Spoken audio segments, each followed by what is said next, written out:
Welcome back to On the Same Page. We are on Daf Lamed Amud Aleph, 30a of Meseches Kiddushin.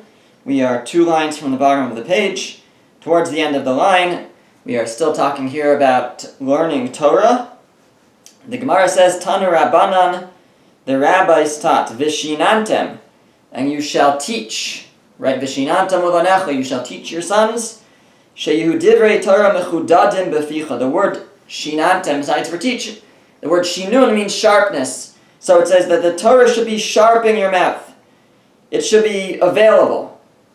Sheim yishalcha adam davar. That if somebody asks you a question, al tegamgem. Don't stutter, don't delay in responding to Tamarlo and then have the answer.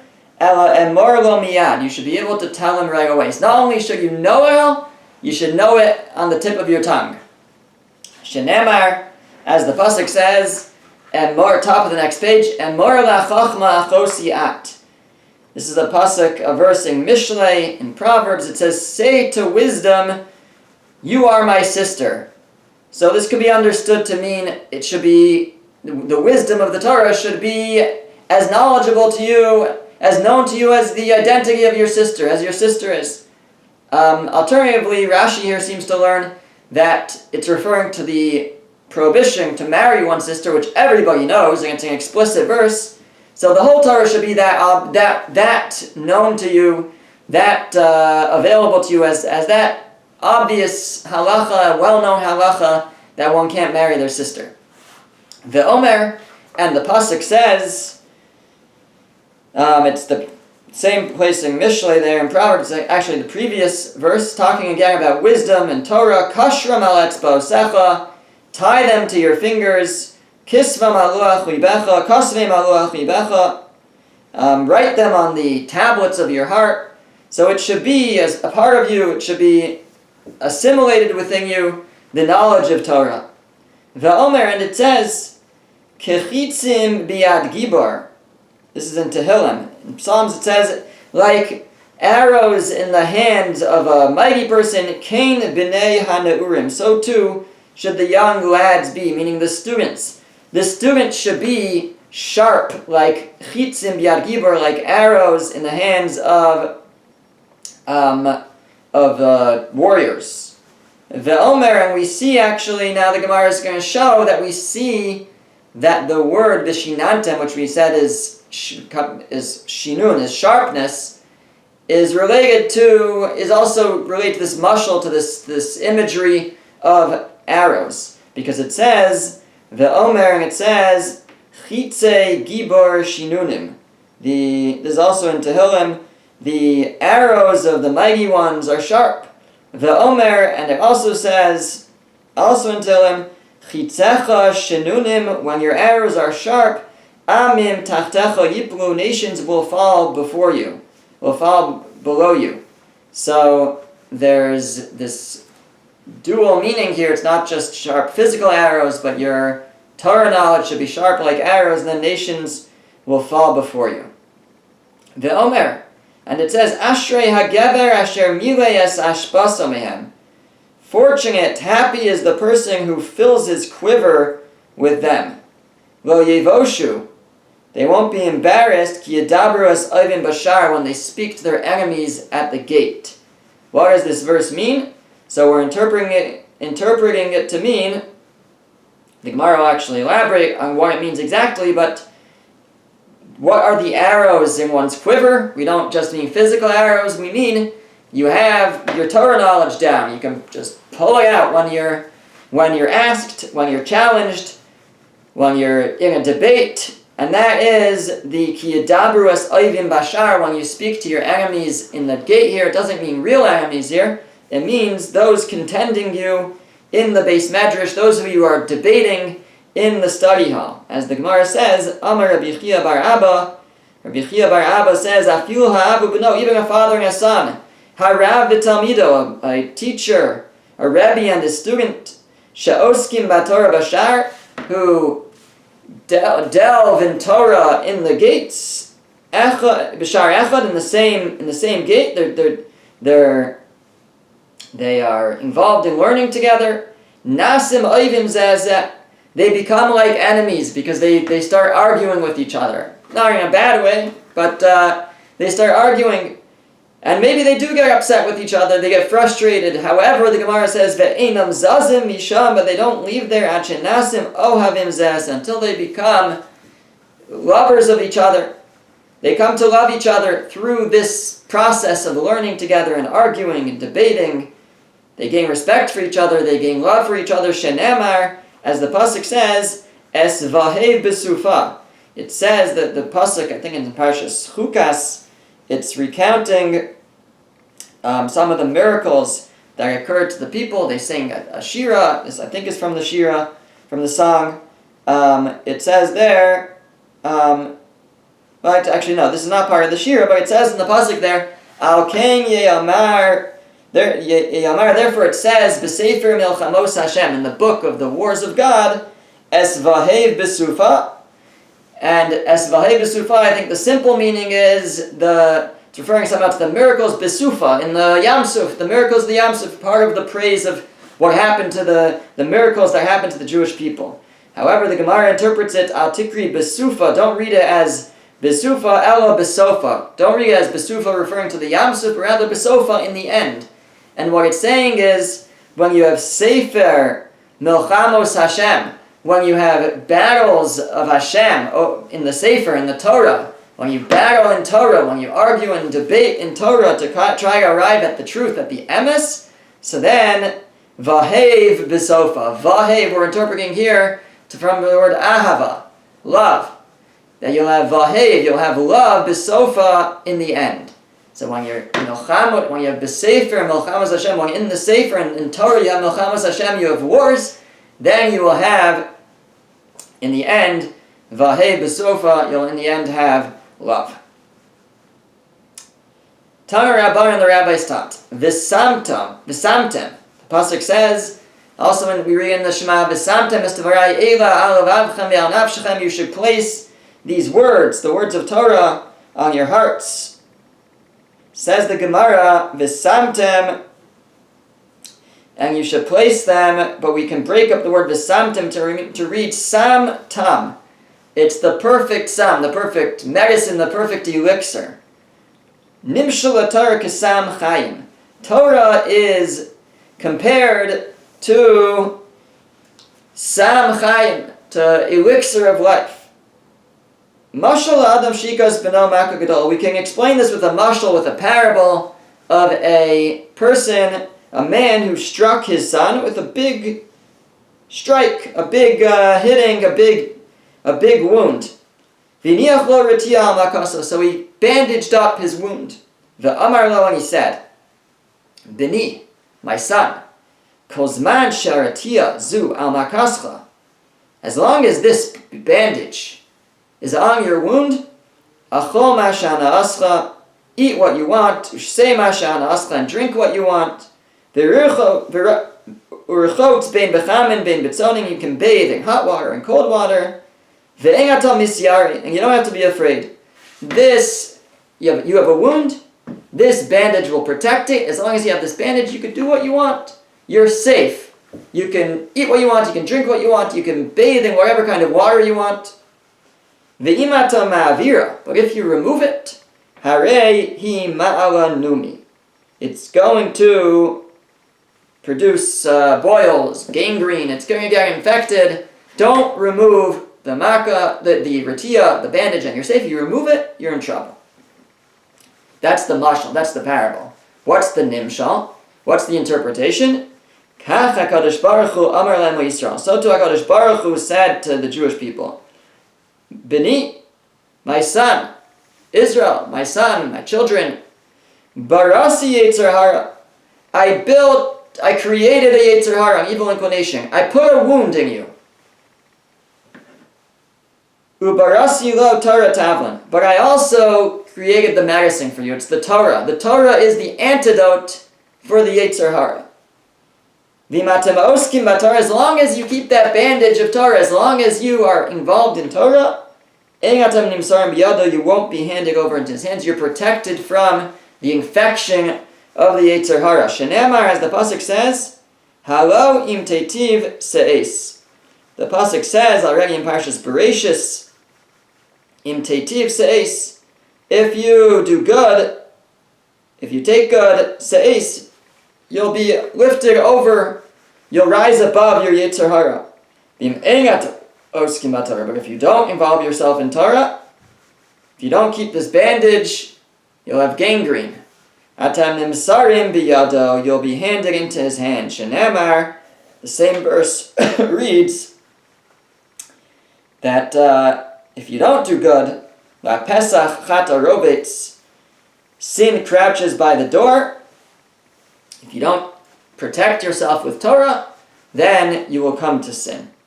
V'lo od, and not only that, el shekol maso matanu b'cha. All of the Yetzer Hara's efforts will be upon you. Shenemar, as the pasuk says, the same verse, ve'lecha teshukaso. His hopes will be towards you. His focus will be on you. However, then it concludes, but if you want, ata moshelbo, you can rule over him. Shenemar, as the pasuk says, the verse concludes, ve'ata nimshalbo, you will rule over him. So we have the ability to rule over the Yetzer Hara, as long as we keep our bandage on, we keep ourselves protected with Torah, then we are protected from the Yetzer Hara. Tana Rabbanan, the rabbis taught, Kasha Yetzer Hara. The Yetzer Hara, the evil inclination, is so kasha, it's so difficult, it's so strong. Shafigu Yotzro Karora. Even its creator called it evil. I mean, God referred to it as the Yetzer Hara. Shenemar, as the verse says, Ki Yetzer Lev Ha'adam Ra Mina Urav. For the inclination of a heart of a person is evil from its young days. So it already, the Yetzer is Ra. The Torah himself, Hashem, the Torah itself, Hashem in his Torah calls the Yetzer Hara, it says that the Yetzer is Ra Mina Urav. It's so kasha, it's so difficult that even Hashem calls it Ra. Amar of Yitzchak says, Yitzro shel adam mischadish alav b'chol yom. The Yetzer, the inclination of a person renews itself every day. It attacks us with renewed strength. Shenemar, as the pasuk says, the verse says, Rak ra kol hayom. It's only evil all day. Ve'amar Reb Shimon ben Levi, and Reb Shimon ben Levi says, Yitzro shel adam miskaber alav b'chol yom. Every day the Yetzer Hara tries to overpower us. Umevakesh hamiso, and he wants to kill him. Every day the Yetzer Hara tries to kill us spiritually. Shenemar, as the pasuk says, Sofer Rasha Latzadik. The Rasha peers upon the Tzaddik, the righteous person, the evil one. And here it refers to the Yetzer Hara. The Gemara is interpreting it. He peers on the Tzaddik, on the righteous one, Umevakesh hamiso, and he seeks to kill him. V'il malei HaKadosh Baruch Hu ozro, and if not for the heavenly assistance we receive from HaKadosh Baruch Hu, from God, en yacholo, man would not be able to defeat the Yetzer Hara. Shenemar, as the verse says, the same verse, Elokim lo ya'azvenu biyado, that God will not leave him in his hands. It's actually the next verse. This is in Tehillim. The Rasha, the Yetzer Hara, looks to kill the person, and Hashem will not, it doesn't actually say Elokim, it actually says that the other name of Hashem, the four-letter name, Yud Kei Vav Kei, Hashem lo yazvenu b'yado, Hashem will not leave him in his hands. Hashem protects us, helps protect us from the Yetzer Hara. We have to do our part, but we get assistance, especially when we protect ourselves by learning Torah. Tana devei Rabbi Shmuel. They taught in the base medrash of Rabbi Shmuel.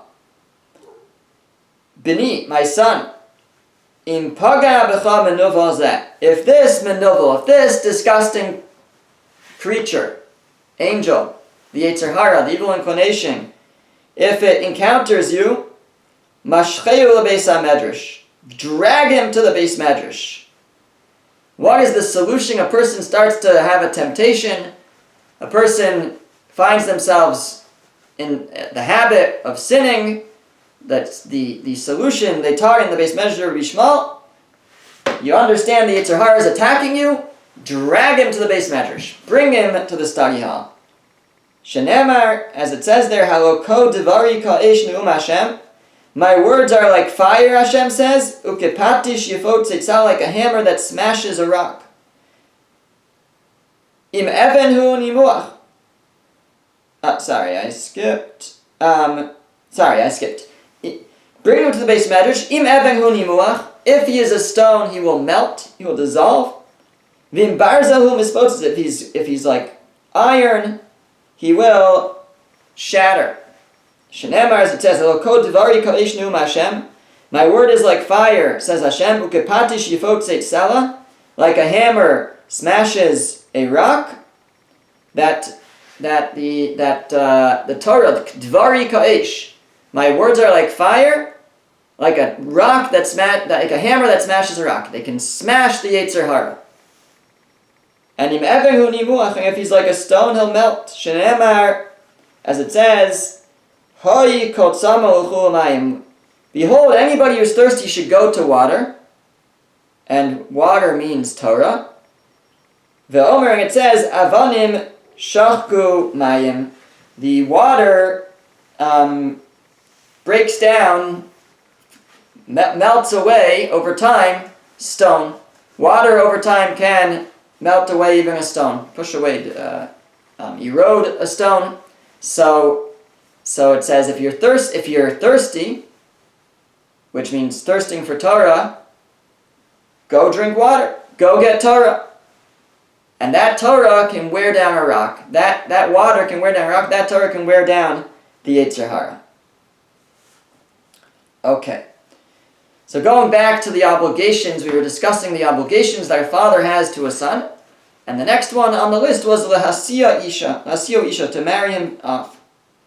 Says the Gemara, how do we know the father is obligated to help the son get married? To see that the son gets married? Dichsiv. Because the verse says in Yirmiyah, Kechu nashim, take wives, v'holidu banim uvanos, and give birth to sons and daughters. Ukechu livnechem nashim. This is Yirmiyah telling the people apparently, and take for your children, for your sons, wives. Ve'ez benozechem tenu la'anashim, and give your daughters to men. To husbands. So one has an obligation to try to marry off. Take wives for your sons.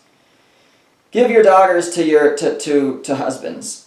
To marry off, obligation to marry off at least their sons, perhaps their daughters also. But the Gemara then challenges as Bishlam b'no biyado. I understand.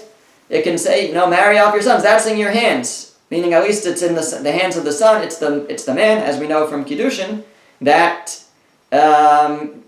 creates that affects the marriage through giving Kiddushin to the woman. You need her to accept, but he's the more active one here. Elabito, but his daughter biyadohi, is that in your hands to really get your daughter married? You need a man to come along and offer her Kiddushin. So what does it mean that that when Yirmiyah tells the people, marry off your sons and give your daughters to husbands, it's not in your hands.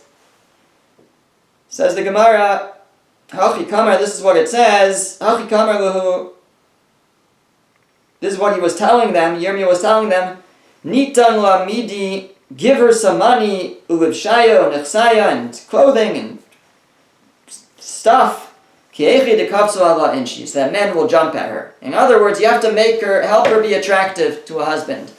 So you gotta have some dowry, you have to have, make sure that she can dress up nice, so that she can attract a husband.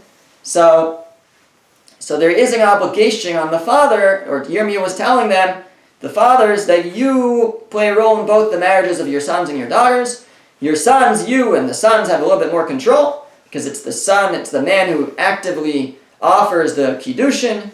And the women, your daughters, you can have a role. You're not gonna, they're not the ones who give the Kiddushin, they're not the ones who initiate. However, there's things you can do to increase their opportunities, their chances for marriage, and that is what a father should do.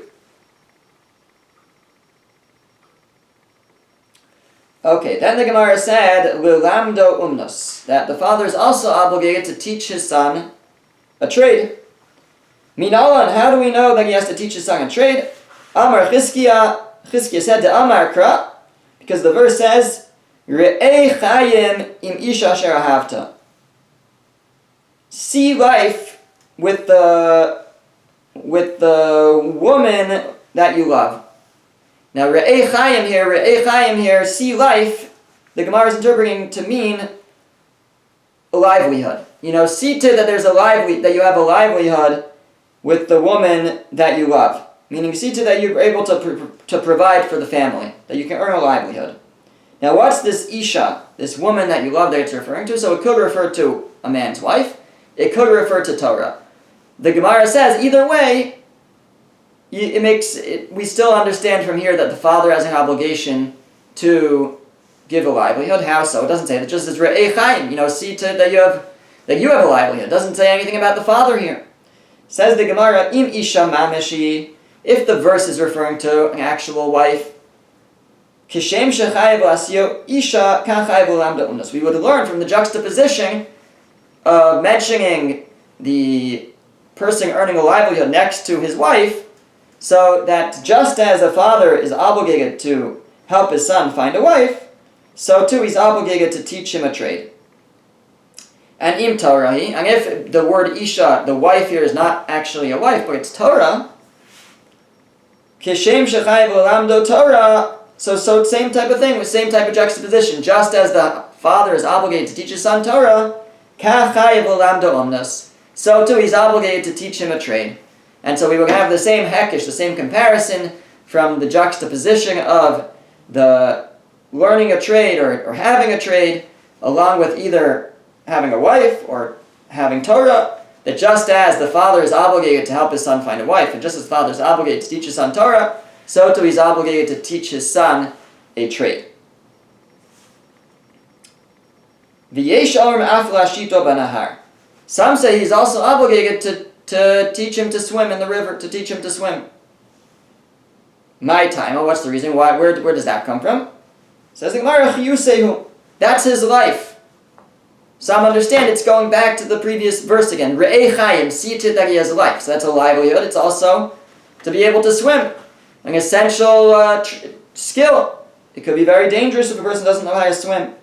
You're supposed to re'ei chayim, help him see life. And again, we would say the same thing. Just as the father has to marry him off to a woman, or has to teach him Torah, so too, Re'ei Chaim, he has to give him life, a livelihood, and now also, he has to ensure that he can protect himself from the common danger of drowning by teaching him to swim.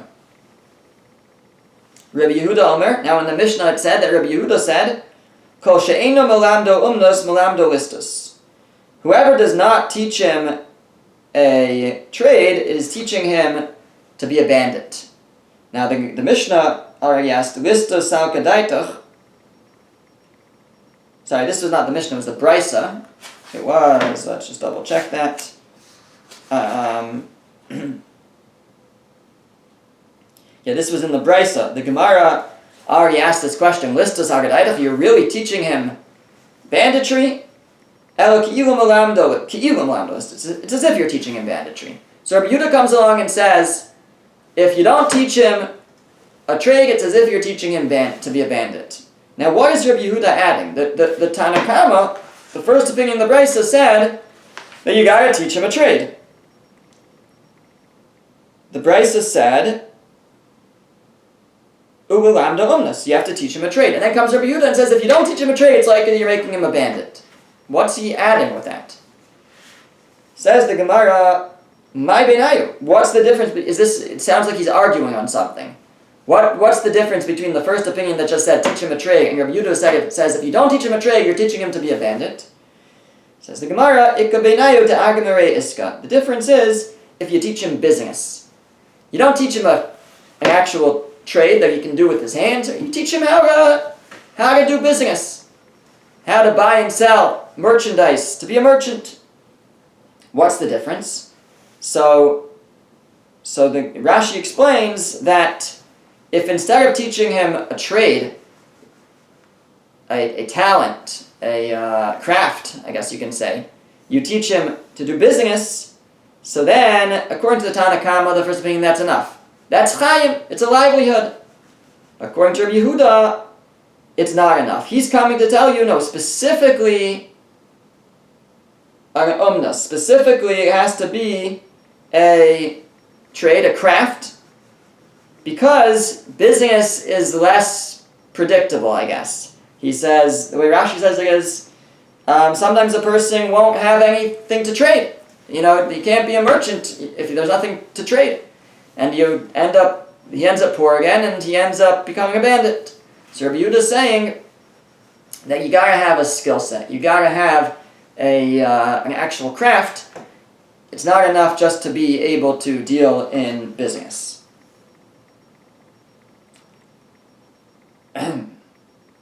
Says the Gemara. Now the Gemara goes back to the Mishnah. The Mishnah had said, back on Chavtes Amar Aleph 29a, the Mishnah had said, the first line of the Mishnah was kol, which we discussed, was kol mitzvos haben ala av, any mitzvos of the son that are on the father, meaning mitzvos that the father has to make sure the son does. So men are obligated and women are exempt. And then the Mishnah said, v'chol mitzvos ha'av ala ben, and all the mitzvos of the father on the son, echad anoshim chayavim, both men and women are obligated. So what are the mitzvos of the father on the son? What does that mean? Says the Gemara, kol mitzvos ha'av ala ben, all the mitzvos of the father on the son, both men and women are obligated. My kol mitzvos ha'av ala ben. What is this thing? What is it referring to? All the mitzvos of the father on the son. Ilema kol mitzvos de mechayev abba lemavad librei. If it means all the mitzvos that a father has to perform for his son, which was actually how basically we interpreted the first clause in the Mishnah, so that's one reason why it wouldn't mean that. But another reason is, nashim chayavos, are women obligated? Does it make sense to say all mitzvahs that the father has to do for his son, women, both men and women, both the father and the mother are obligated? We just finished saying that's not the case. Only the father is obligated in many of them, not the mother. Vatanya, we have it from a brisa.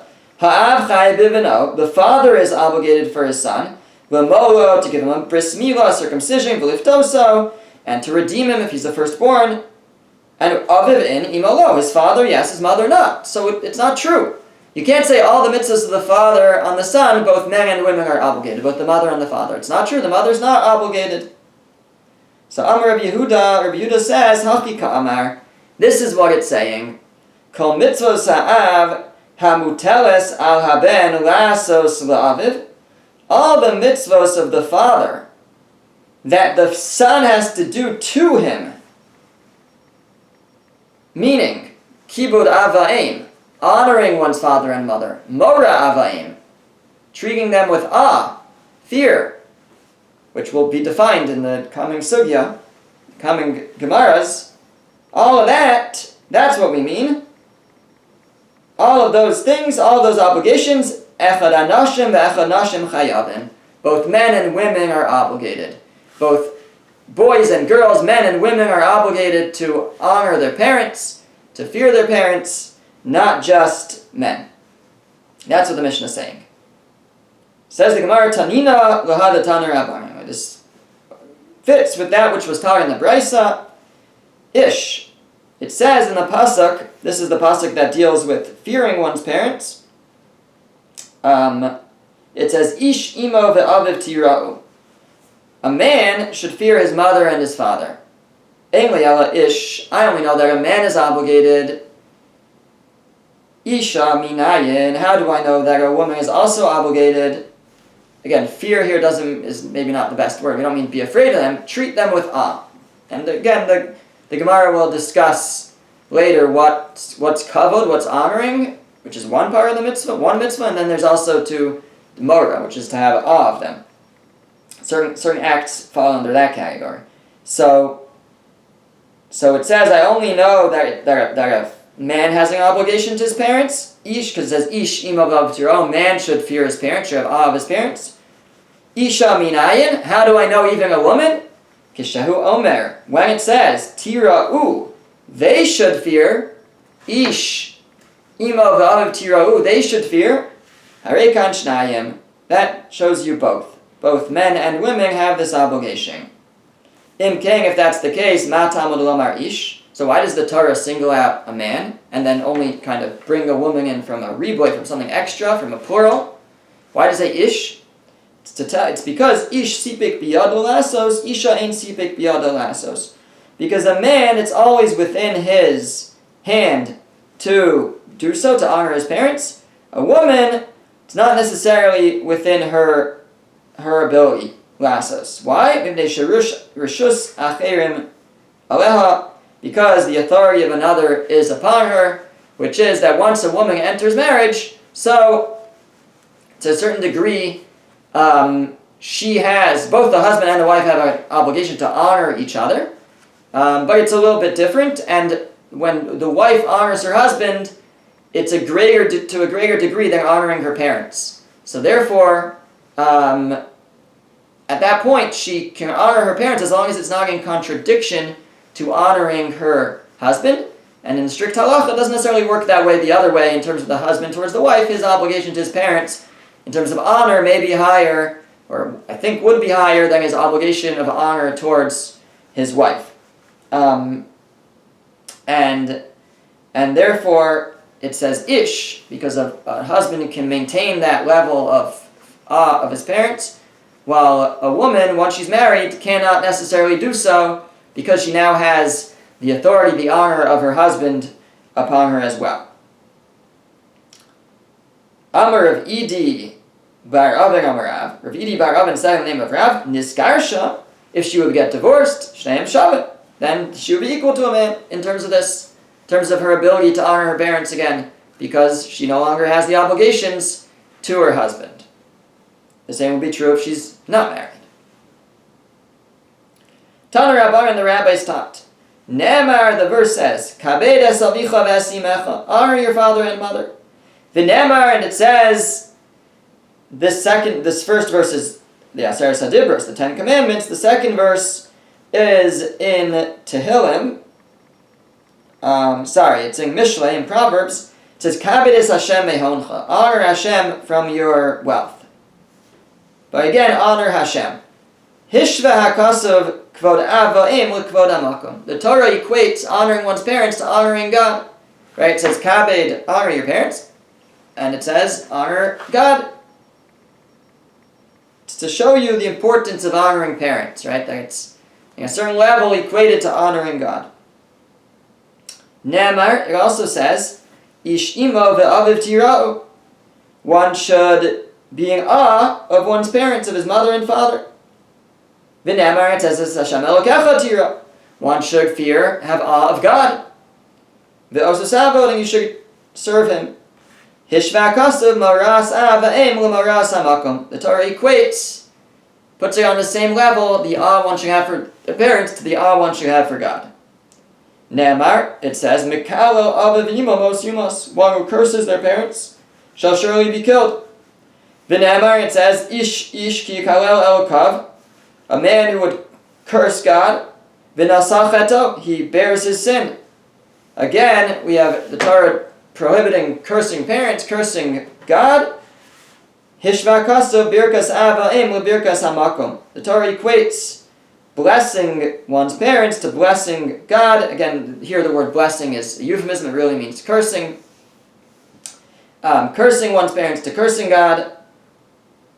It's all put on. The Torah says, treat this the same. Treat this on the same level. Aval behaka, when it comes to striking, the Torah says forbids one to strike one's parents. Vadai efsher. You can't compare that to God. There's no don't strike God. You can't strike God. So that it doesn't talk about. Says the Gemara, v'chein bedin, and it makes sense that we should equate all of these things, honor, cursing, all these as they relate to God should relate. Makes sense that they would relate to the same degree to one's parents. In a certain sense, obviously God is God, but the Torah is trying to bring out, and the Gemara is trying to bring out that at least on a certain level they deserve to be equated. Why? Sheshlashton shutfin bo, because all three were partners in the creation of that person. As the Gemara goes on, Tanu Rabbanan, the rabbis taught, Shlosha Shutvin Hing Ba'adam. There are three partners in a person's creation: the mother, the father, and God. And because they're all partners, so they should all be honored, they should all be feared, and none should be cursed. HaKadosh Baruch Hu v'aviv v'imo. God, his father, and his mother. Bizman she'adam mechabed es aviv es imo. At a time when one honors his father and mother. Amar HaKadosh Baruch Hu, HaKadosh Baruch Hu says, Ma'ali ani aleim, I consider it ki'ilu darti beineim v'chiduni. As if I lived amongst them and they honor me. Meaning, we have certain ways that we show honor to God, but we can't in the same way physically show honor to God. We could do so to our parents. So by honoring our parents, in a certain sense we're saying, I'm honoring those who were partners in creating me. And God says, if you're going to honor those partners, I'm going to consider it as if you're honoring me, because that's not necessarily as available to you, but I will consider it as if you are honoring me. Okay, we will continue the sugya, the topic of honoring parents, next time, Meretz Hashem.